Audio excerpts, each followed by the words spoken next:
Welcome to Red Hen Radio, a podcast brought to you by Red Hen Press. We're a nonprofit publisher fostering diverse stories every year. On this podcast, you'll get to hear from the people who are inside the literary world, the authors and publishing professionals who are working hard to keep independent literature thriving.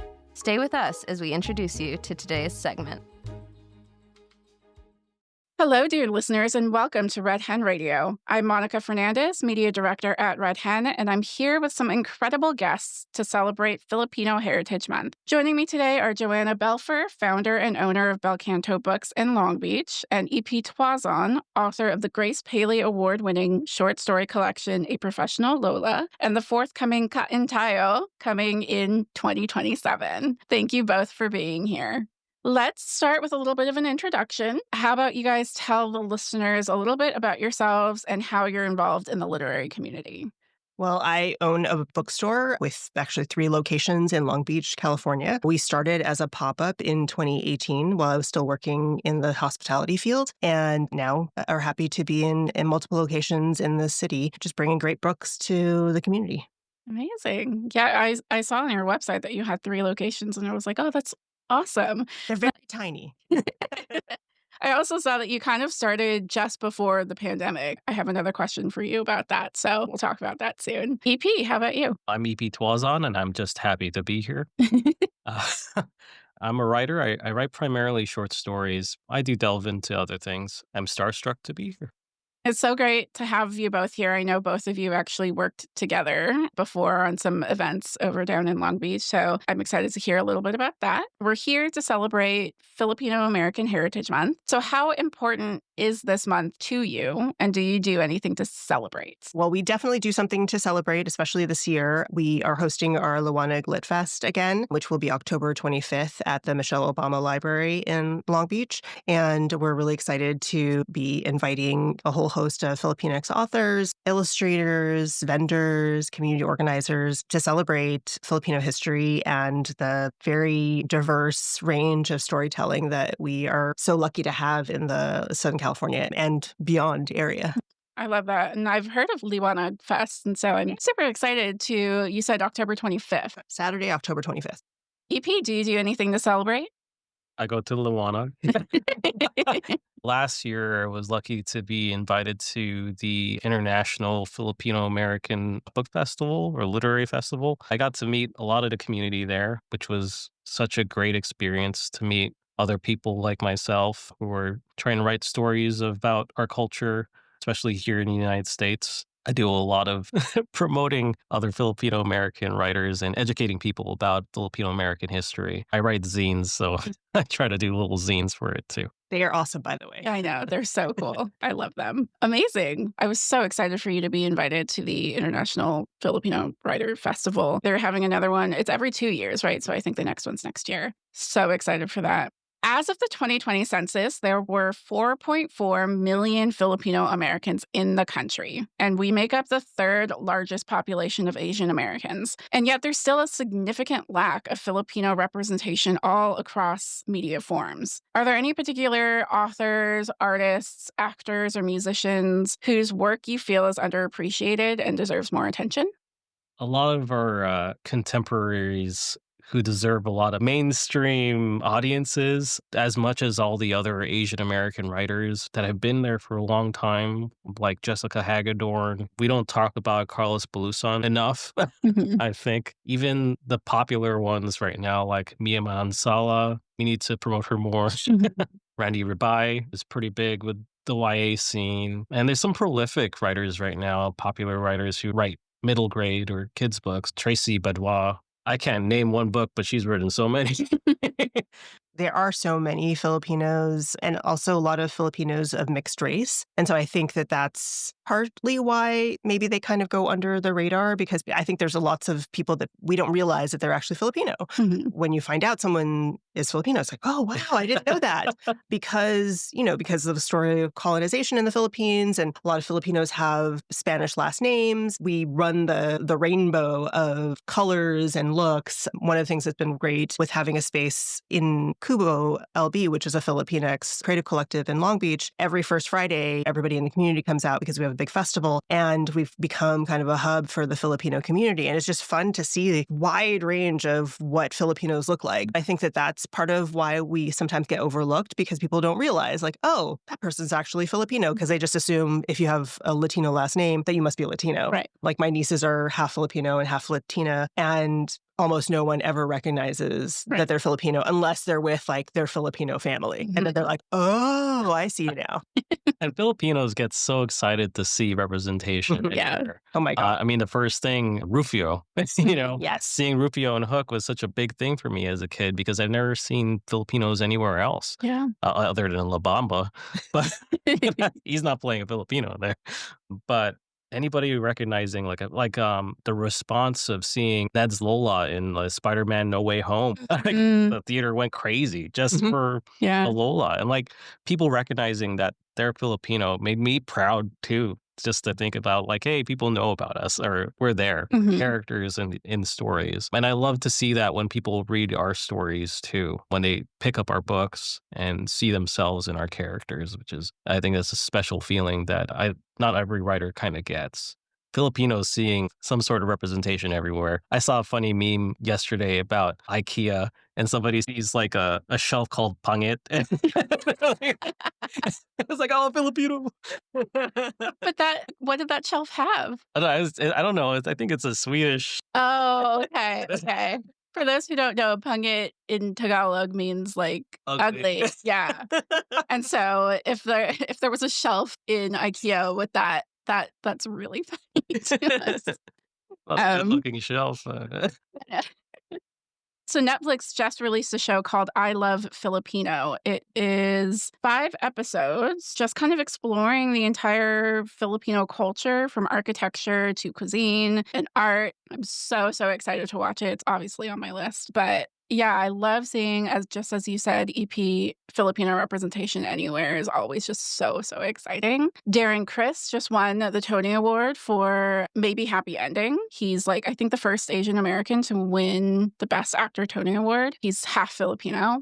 That's a huge thing for representation. I'm really excited because Center Theater Group in Los Angeles is bringing Here Lies Love over here to LA. Yeah. So next year it'll be in LA. And Here Lies Love, for those who don't know, is a Broadway show based on kind of real life events that were happening in the Philippines about Imelda Marcos and the People's Power Revolution. So there's a lot of Philippine history in that one show, and it's a gorgeous musical. I saw it in New York, so I'm super excited to see it again here in LA. Jhoanna, what was your experience like opening up a bookstore in Long Beach, not only during the pandemic, but do you think as a woman of color, you faced any particular challenges building your business?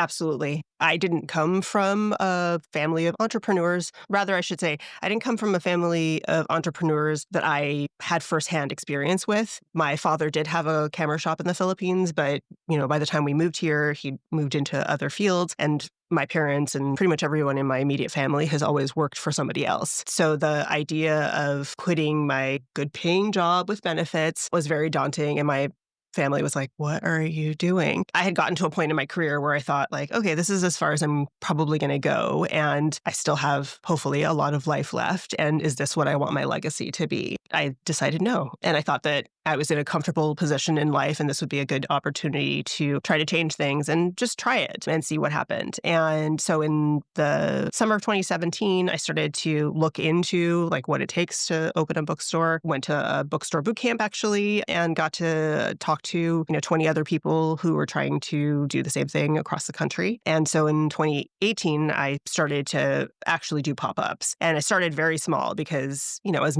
many of us who come from immigrant backgrounds, I'm not sitting on a giant pile of inherited wealth. And so I was trying to figure out how could I start with as little money as possible. And so initially I just started with a mobile book club that went around to various wine bars because books and wine. And cheese, who's mad about that? And started doing that initially just to see if people were interested. And slowly the book club grew and I started to do pop-up events where I'd bring a table of books to my local coffee shop or a street fair or the farmer's market. And I realized in the summer of 2019 that in order for it to become more than just a hobby, I would need to actually put more time and attention into it. And so I quit my job, thankfully with the support of my husband, and started to look into space. And luckily found this space within a space at a shop called The Hangout in Long Beach, which is this beautiful giant 4,000 square foot space that had a garden and different vendors in it. So it wasn't just on me. That was a big key to us being able to survive through the pandemic, because there was a core group of like 4 of us women entrepreneurs who all had different strengths and were bringing different things to the table. And so we kind of inspired each other and kept each other going. Because if it had just been me and my little fledgling business and I was trying to pay attention to all the rules and regulations during the early part of the pandemic,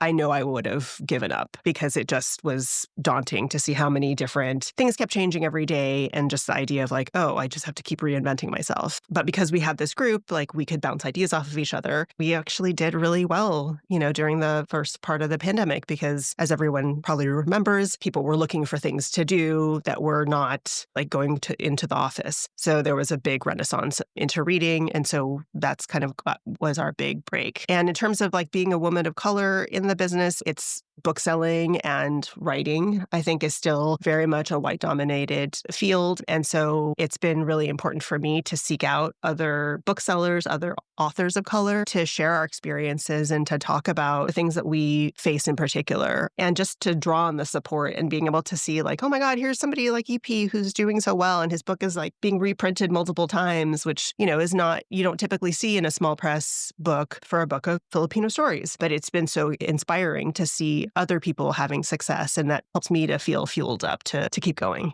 I love that you found that community of the space within the space to help uplift you. I absolutely see how that was such a huge kind of insulation for you, such a built-in kind of support system during such a scary time. So I'm glad that all of you were able to thrive during the pandemic.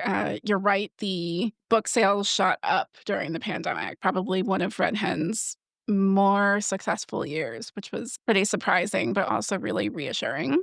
It's nice to know that, in times of crisis, people still turn to literature. And as a woman of color, as a Filipino American, I love that you're there kind of helping to continue to uplift more women of color, more people of color, more Filipino American authors. Your place in the literary world is so, so important. So thank you so much for what you do. Absolutely. EP, your short stories have found many homes in literary journals and magazines, and we're delighted to be releasing your next book, Cotton Tayo, or Forever Hold Your Peace, in 2027. When you write, do you find yourself writing to a Filipino American audience, or do you make a conscious effort to try to reach across cultures for a more universal message?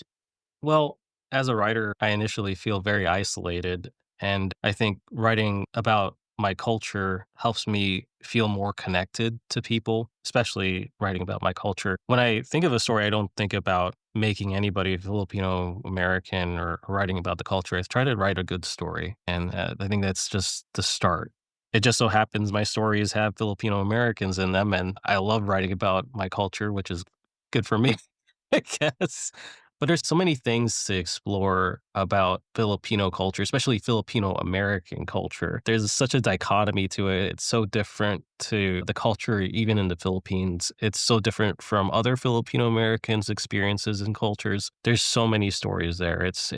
There's an endless well of things to talk about. For this forthcoming collection that's coming up, I wrote about my passion, which is food. So a lot It all. yeah, there's a lot of food literature, especially Filipino food literature coming out right now. But I just like to write fun stories where you enjoy every bite or every word of what you're ingesting. I hope the readers feel that too. Writing it and reading it. I love reading and writing. Both are a passion of mine. You put out what you take in. No transition here, but Jhoanna creating such a hub for other writers like myself has been a blessing, because I don't just experience my contemporaries, my kababayan, just through their words alone. Now I get to meet them face to face. So thank you. You're It's welcome. yeah, so great. I love that. So kind of going along the same vein, it's hard to kind of distinguish works of literature as distinctly Filipino versus distinctly, quote, universal or any other kind of heritage. But are there any kind of things that you feel like make a piece of literature kind of distinctly Filipino? Is there any kind of morsel that you kind of can pinpoint and be like, that's definitely a representation of me and my family? Sometimes when I'm reading a Filipino American author, I have that Leonardo DiCaprio moment.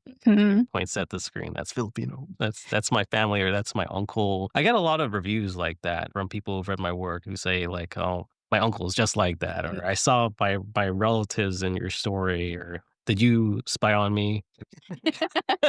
There's a lot of things about our culture and also our generation that we share. It's a shared history. It just fuels that connection. But I don't think there's any one thing other than like food, language, how your parents scold you. Yeah. Anything to add, Jhoanna?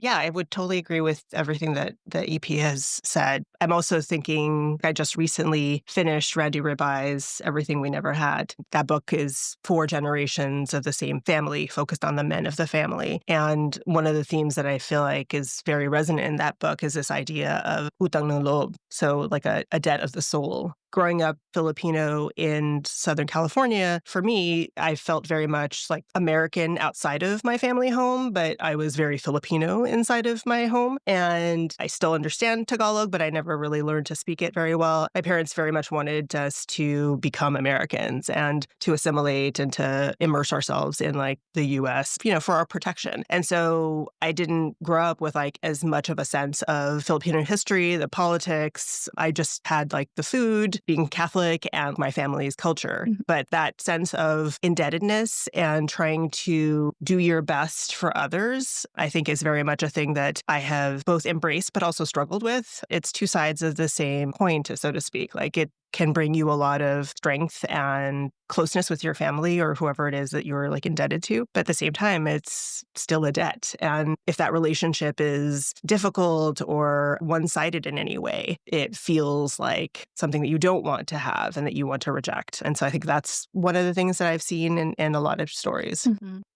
No, I definitely agree. And I feel like I grew up the same way in terms of I was a very kind of whitewashed kid. As I was growing up, I really kind of wanted to not necessarily reject as if I was ashamed of it, but just kind of assimilate into white culture a lot more. Wanted to look like all the white girls, and I wanted to, do all the fashion trends for all the white girls and everything. Really wasn't until recently that I started being like, no, maybe I shouldn't be. Maybe I should really kind of celebrate who I am and where I came from. And so just like you, Jhoanna, I also did not really grow up with a lot of Philippine history. I don't really know much about kind of what actually happened. So I'm looking for documentaries. I've been watching a lot of movies to kind of just try and understand what was going on during the time when my parents were growing up in the Philippines. I've been asking my own parents kind of stories of their time there. So it's been really nice to kind of learn more about that and kind of really embrace that part of me, because that's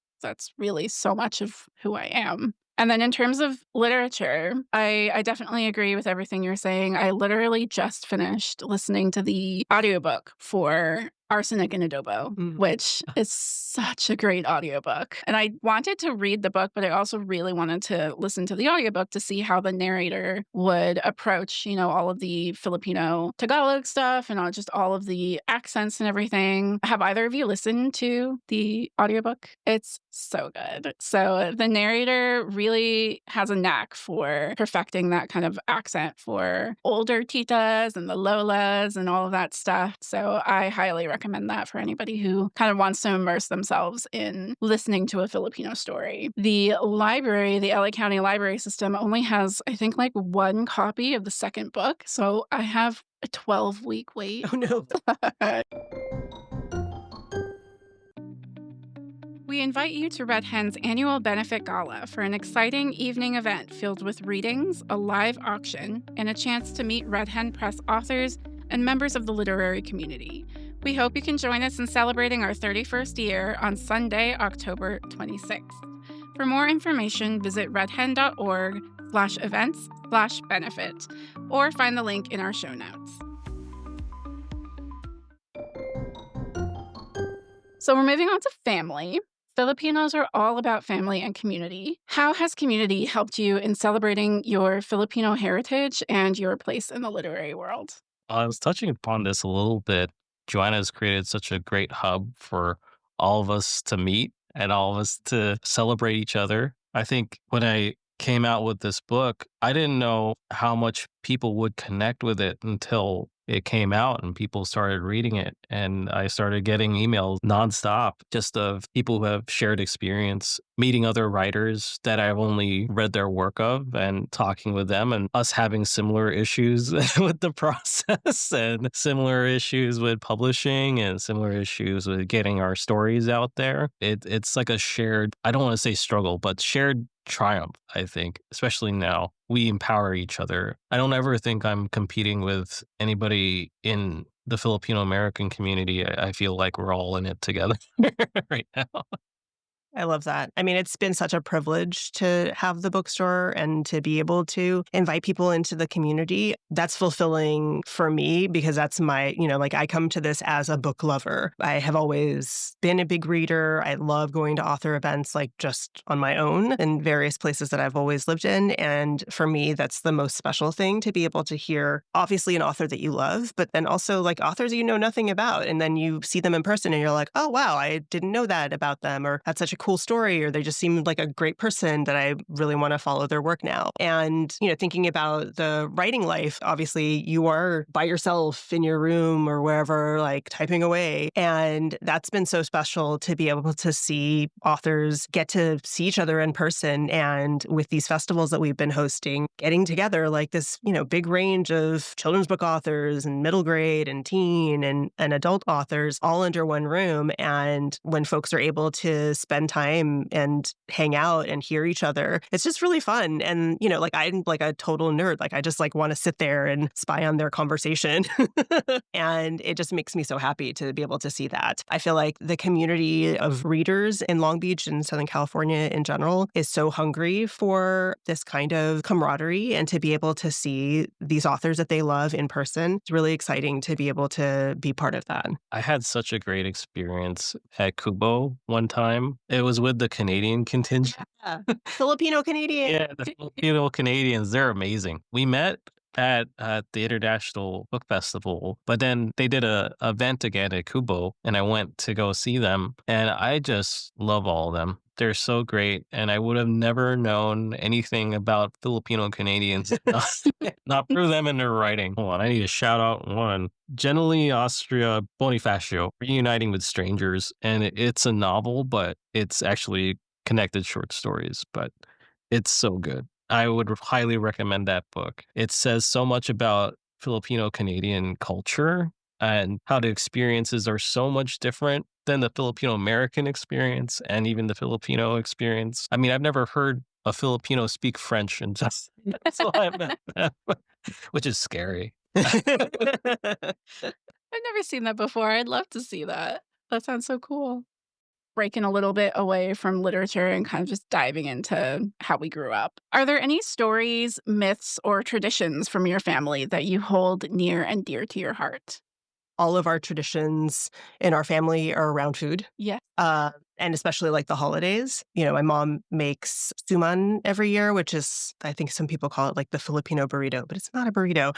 It's like a rice cake that's wrapped in banana leaves, but it's a whole process. My parents now have banana trees in their backyard. When we were growing up, she would just buy them from the store. But now, like if her leaves are okay and survive the winter, she'll actually just take them from outside. And there's a whole process of like cleaning them and then burn them a little bit over the stove to, I guess, like seal the leaves. I'm not a cook, not great at like doing stuff in the kitchen, but I would be like the little sous chef. And so my one job would be like to take the leaves and like lightly do the burning and then like wipe them down so that my mom could then put the rice mixture in it and then wrap them because I suck at that part.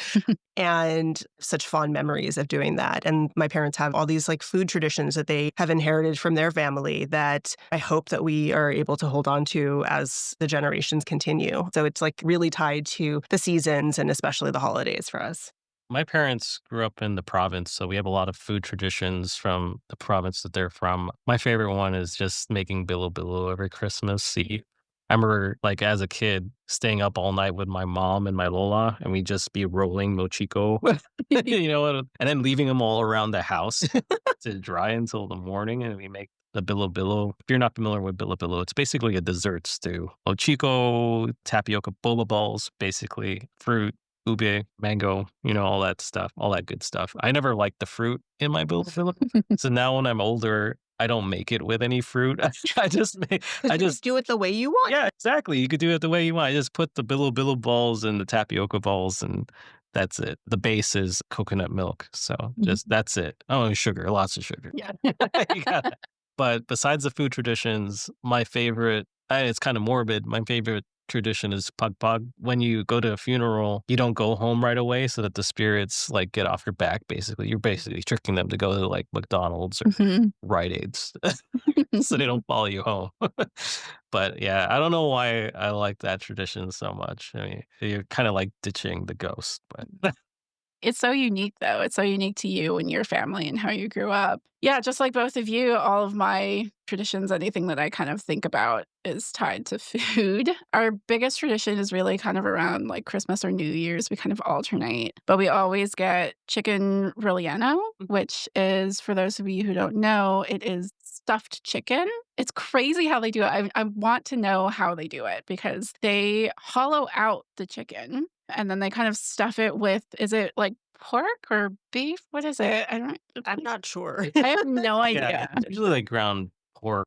Yeah, and then they have like hot dogs in it and like boiled like quail eggs and Yeah. peas and Peas, carrots and yeah, it's so good. But then they put it in the chicken and then like when you pick it up, because we always have to order it because we don't know how to make that. When you pick it up, it just looks like a roasted chicken. And then you cut into it and then it's hollow and it just has all that meat in it. And so yeah, that's probably my favorite thing to get on the holidays. And then obviously lumpia and pancit. My mom used to make pancit all the time. She doesn't really cook a lot anymore, but she always made pancit. And I think my favorite recipe of hers was patsoi, which I don't know what kind of noodles it was, but it's a soup with like really soft noodles, like melt in your mouth noodles.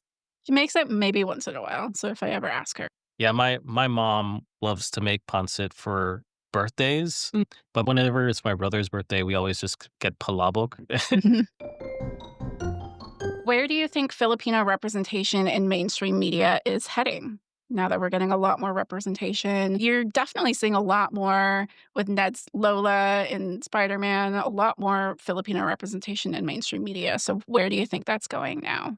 I hope it just continues. I think we're like people have been talking about a renaissance or an uprising in Filipino literature. There's new authors coming out every month and books from authors that, we've loved for a while coming out as well. And so I just feel like I'm excited to see these books and I just want more of them. And I hope that other people are picking them up because I grew up reading Hans Christian Andersen and E.B. White. And so why can't non-Filipino people read books about Filipinos and vice versa and read across the spectrum? I think you said EP, like it's just, you want a good story. It doesn't matter who writes it or where it comes from. If the writing is great, it just stays with you. And I think that for me, like it's so special to read a great book because you get so immersed in it as opposed to, almost any other type of media that you really are just like one-on-one with the words for a while. So for me, it's a really special thing. Good literature to me has nuance, and culture is just part of that nuance. You can't have a static character with no culture at all. It's a boring character. They have to have some sort of personality, some sort of background. Filipino culture is just one of those things that a character can have. And in mainstream media, Filipinos are being given the spotlight more often now. We're being allowed, well, I shouldn't say we're being allowed, but our stories are taking the mainstream. DreamWorks has a movie coming up based on Filipino mythology. I think it's like a half Filipino American boy gets transported to some world where all the Filipino mythological creatures are or something, which is going to be really interesting. There's this cartoon that everybody's excited for. It's called Sun Chasers. It's getting really rave early reviews internationally, so I'm pretty excited. It looks good. Cartoons have more Filipino characters now. I know Spider-Man, the new Spider-Man series on Disney Plus had that Filipina superhero. That's so exciting. It really is so nice to know that people are starting to see us a lot more. When people think of Asian Americans, it's always kind of like the East Asian cultures and people, but then there's us, and then there's also like the Southeast Asians, the Thai people, Cambodians, all of those kinds of cultures that deserve to be kind of celebrated and seen. So it really is so exciting to know that it seems to only be going up from here. Do you have a single book by a Filipino author that you'd recommend to our listeners? Single. Oh, I wrote a list. Okay, go ahead and list. Oh, man. Read out that list. I made a list. Okay, just because I wanted to make sure I got all the people I wanted to get. So for nonfiction, Grace Talusan's The Body Papers is so good. She's the quintessential nonfiction, besides Carlos Balusan, contemporary nonfiction read for Filipino Americans. A new one that I read last year, The Mango Tree by Bel Canto. So good. If you like crazy Filipino moms, Who doesn't? I mean, that's the best story. For fiction, Leslie Tenorio, Monstrous is always going to be my favorite. When I discovered his short story collection, I saw myself. I'm like, dang, that's what I'm writing. Well, I didn't know somebody else was writing what I'm writing too. So I feel like like Leslie Tenorio is like my kindred spirit. Mia Alvar, In the Country, is really good. Classic OGs, of course, Jessica Hagedorn, Gangster of Love. For poetry, 3 poets that are my favorite: Rick Barrett, Tony Robles, who has a podcast too, I think, and Luis Igloria. She was a poet laureate. And I already shouted out Mia Manansala, Randy Rabai, and Tracy Badwaj, because right now they're the most prolific, well-known Filipino American writers right now. Well, for me, obviously, you have to pick up EP's current book, A Professional Lola, which is fantastic, and I'm super excited for the next book. I want to shout out a couple of new-ish or upcoming books. Mike Corrado just published an adult graphic novel called Gasians, which is phenomenal. One of my favorite authors, Aline Castillo, who's the author of America Is Not the Heart, which if you have not read, you must read. That book really helped me learn so much about Filipino history, in particular, like the Marcos dictatorship, the fight against Marcos. It's like my favorite way to learn about history is through like historical fiction or like fiction books that touch on history. And she has a new book called Moderation coming out, I think in August, and it is amazing. Such an interesting concept. Yeah. It's wild. It's about contemporary society and a woman who is a content moderator on the internet, which like sounds like a very boring thing, but it gets very deep and like icky and fascinating. So I highly recommend both of those books. My recommendations are a little bit older. The first one is Manila Noir, which is an anthology of noir fiction out by Akashic Books, which is a great friend of Red Hen's, and edited by Jessica Hagedorn. I just devoured that book, and it's such a great introduction to really good Filipino fiction, but also kind of like mystery. Like it's Manila Noir, so there's some darkness in there. And in that book is actually an excerpt from Trece, which is how I got into Trece. And Trece is a graphic novel series by Budget Tan and artist Kajo Baldissimo. And it follows an independent female lead who is battling kind of supernatural creatures all around Manila. And so me, as a huge fan of mythology and the supernatural, who had a huge Greek mythology phase and everything like that, I was craving any kind of media about Filipino mythology. And so Trece is just such a good representation of that. And it just does it so well. So a fun question to wrap up. We talked about food a lot already, but is there one dish that's your favorite?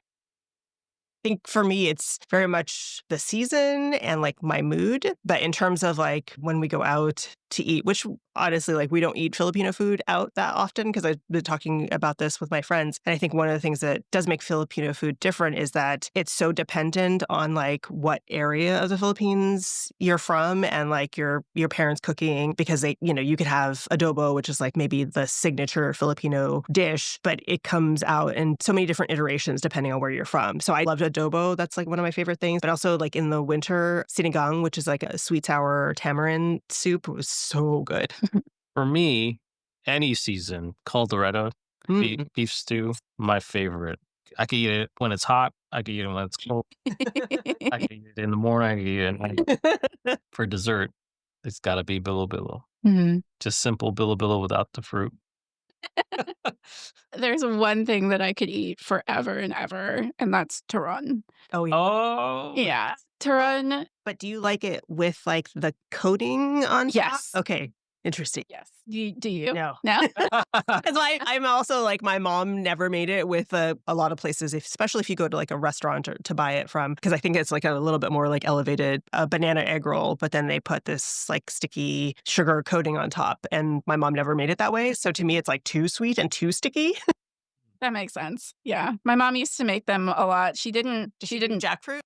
She did put the jackfruit, yeah. Yeah, so as Jhoanna mentioned, turon is a plantain with a jackfruit and then is in an egg roll wrapper and then is deep fried, of course. Most often there's sugar, caramelized sugar on top. Yeah. And I could eat that just all day, every day. And it's fresh. Yes. Yeah. Yes. And so I've always been wanting to bring some into the office, but like it's one place that I will order turon is the best place in probably all of Southern California, which is Kalahi Bakery, which is in West Covina. Their turon is like the best that I've ever had. And so I've always been wanting to bring like a little box of them for the staff here at Red Hen. But I'm only ever in West Covina kind of on the weekends, and turon's best eaten fresh. Yeah. So, It has the caramel sauce on it and it's cold. It gets too hard. yeah. And it cuts your mouth. Yeah. And then when you don't have the sauce on it, it gets soggy.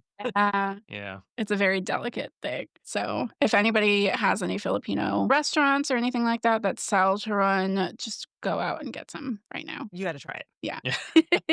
Okay. This was such an incredible conversation. Thank you both so much for taking the time to chat with me. I love celebrating our Filipino culture and the amazing Filipino changemakers in the world. And I congratulate you both on the impact you've made for all readers over the last few years. If you're in the Long Beach area, please stop by Bel Canto Books with 3 locations on 4th Street, Atlantic Avenue, and Lakewood Boulevard. There are plenty of opportunities to support this incredible business. If you're not in the Long Beach area, consider ordering a book from their bookshop.org shop instead. And if you're looking for a fun, heartfelt collection of short stories about the Filipino American community, check out A Professional Lola by E.P. Tuazon, available wherever books are sold. Add it to your cart while you're browsing Bel Canto Books. Happy reading and see you next time. Salamat. Thank you for listening to Red Hen Radio, the podcast where independent literature takes flight. We hope you enjoyed today's episode. Join us once a month for an in-depth look into publishing as we share interviews, resources, and advice for readers and writers. Keep up to date by subscribing to the Red Hen Radio podcast on your favorite listening platform. Join us on Substack for a detailed feature of our episodes, plus additional resources. Follow us on social media at Red Hen Press to stay updated on our newest episodes, latest books, industry news, and literary events. This program is brought to you by Red Hen Press, Inc., a nonprofit publisher of diverse stories. Interviews are unscripted and are edited for clarity. The views of guests do not necessarily reflect the views of Red Hen Press or its staff.